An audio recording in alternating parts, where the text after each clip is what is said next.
Doutor, esta apresentação que fez aqui hoje em São Jorge acerca do Ecomuseu do Corvo é importante para a região manter as características de cada ilha? Todas as ilhas têm uma especificidade e uma singularidade própria, não é? E, portanto, como tal, o que nós fizemos em relação ao Corvo foi, era a única ilha que não tinha um museu e, portanto, naturalmente tivemos que escolher aquilo que nos parecia ser o melhor processo e a melhor estrutura, a estrutura mais adequada. Claramente, para o Corvo não era um museu tradicional, porque o museu tradicional, quando estamos a falar de um território que tem o acervo, são as próprias pessoas, no fundo é a comunidade que é a própria, digamos o acervo museológico, porque não tem nenhum acervo específico que seja importante mostrar, no fundo o acervo que existe está na casa das próprias pessoas. Seria um bocado absurdo construir um museu que no fundo fosse só para turistas e não tivesse ganho nenhum para a própria população, para a própria comunidade. Portanto, entendemos que o Ecomuseu, que é uma experiência que aparece nos anos 50, 60, digamos, para a Europa fora, teve várias experiências em Portugal. O Ecomuseu de Seixal foi a figura de proa e o primeiro talvez. Por exemplo, aquilo que está a fazer em Mértola, de alguma maneira se entronca nesta questão. Parecia-nos interessante, digamos, que o Corvo tivesse uma proposta de museu que, no fundo, tivesse por base um projeto de desenvolvimento. No fundo, uma discussão estratégica, a participação da própria população e, portanto, um projeto de desenvolvimento de futuro para a ilha. Portanto, não podemos ver a cultura separada do resto, estamos a falar numa pequena comunidade em que não é possível distinguir o ambiente da cultura, da economia, da pesca, do mar, enfim, todas essas coisas. Portanto, o Ecomuseu, no fundo, é uma estrutura de partilha de poder, neste caso digamos, com uma direção tripartida, com a autarquia, o ambiente e a cultura, o que não significa que as outras áreas estejam de fora, mas que possibilita que a própria população, digamos, participe neste processo de decisão, neste processo de patrimonialização das suas memórias, não se globaliza ao ponto de perder as referências, mas, digamos, evolua, mas mantendo as suas referências e a sua especificidade. Portanto, este é um projeto de longo fôlego, não é uma corrida de 100 metros, é uma maratona. E, portanto, é um projeto que depende essencialmente da nossa capacidade, enquanto promotores,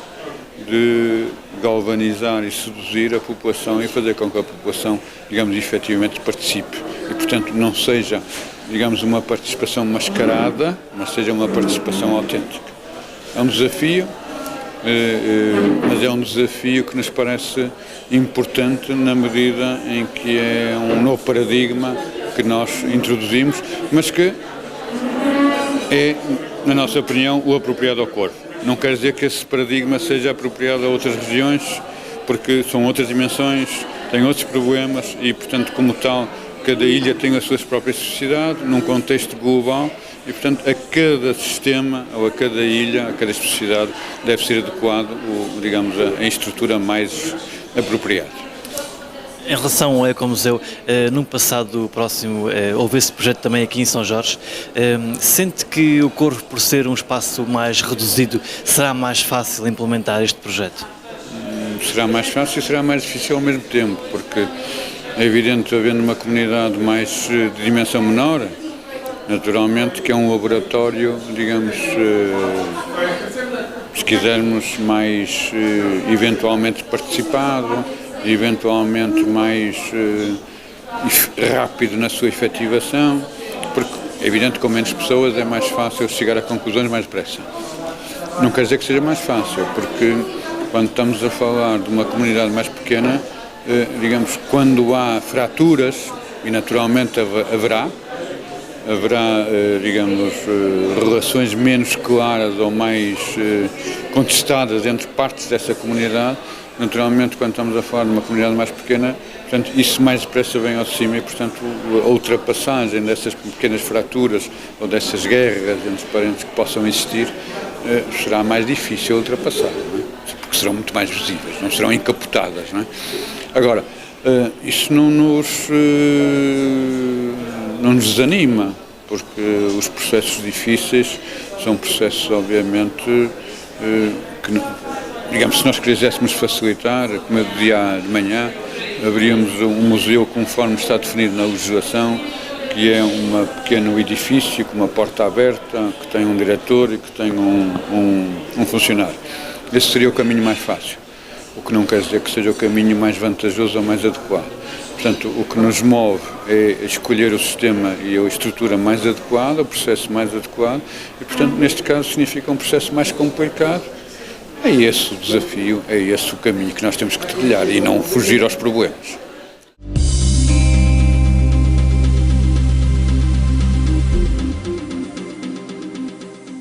O Governo entregou hoje à Assembleia a sua proposta de orçamento e de plano para 2015. É uma proposta que visa incrementar o investimento público com um reforço significativo de 13% e permitirá potenciar um investimento bastante significativo. A nossa aposta visa reforçar significativamente o apoio às famílias e às empresas,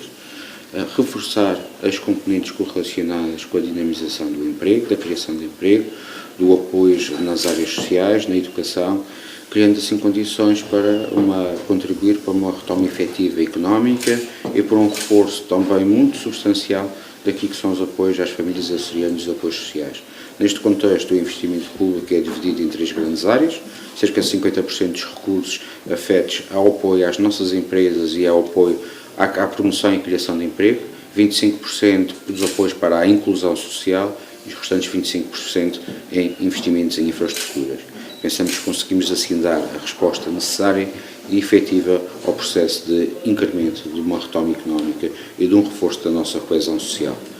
Quando assistimos em todo o país, um pouco toda a Europa, a uma retração do investimento público, é extremamente assinalável, aliás, como todos os parceiros sociais assim o referem, que conseguimos nos Açores aumentar de forma bastante significativa o investimento público e com isto também permitir esse incremento. Por outro lado, também no âmbito do orçamento,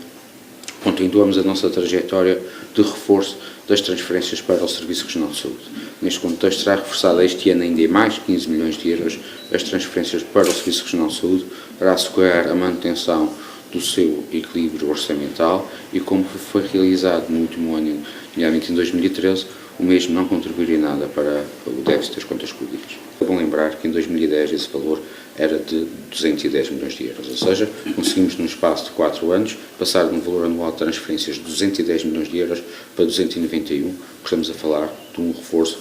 neste espaço de tempo de 81 milhões de euros por ano. O orçamento são cerca de 1.100 milhões de euros.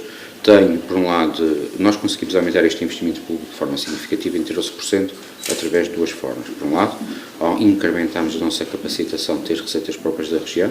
e, apesar de um aumento de 15 milhões de euros nas transferências para o Serviço Regional de Saúde, todas as outras componentes da despesa têm reduções face ao ano anterior, ou seja, as despesas com pessoal reduzem, os encargos com a dívida pública reduzem, as aquisições de bens e serviços correntes reduzem e as aquisições de bens de capital também têm uma redução, ou seja, nós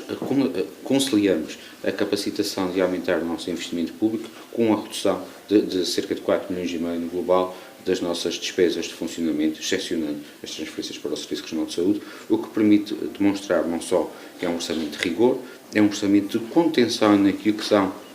as despesas de funcionamento da própria administração e é para, desta forma, libertar mais recursos para o investimento, libertar mais recursos para o incremento da retoma económica, para o apoio ao emprego e para o apoio às famílias açorianas. Há outro aspecto essencial, e é muito bem referido, é que este orçamento para 2015 será essencialmente o primeiro que permite beneficiar do novo quadro comunitário de apoio. E neste contexto permitirá incrementar em muito o investimento público devido ao aproveitamento integral dos fundos disponíveis pela União Europeia. Neste contexto, por 2 vias, através do desenho dos mecanismos que estão definidos na Lei de Finanças Regionais para as necessidades líquidas de financiamento, que este ano serão 50 milhões de euros e serão na totalidade afetas à comparticipação regional dos fundos comunitários, de forma a que possamos ter um aproveitamento integral do próximo quadro comunitário de apoio, reforçando significativamente aquilo que serão a execução das receitas derivadas de fundos comunitários, porque o novo quadro comunitário de apoio prevê-se que terá em funcionamento precisamente no final deste ano e permitirá no próximo ano ter uma execução muito significativa, recuperar aquilo que este ano não foi possível executar porque o quadro comunitário só entrará em vigor no final do ano, como também potenciar aquilo que é os recursos que irão aproveitar. Portanto, dessa conjugação, efetivamente,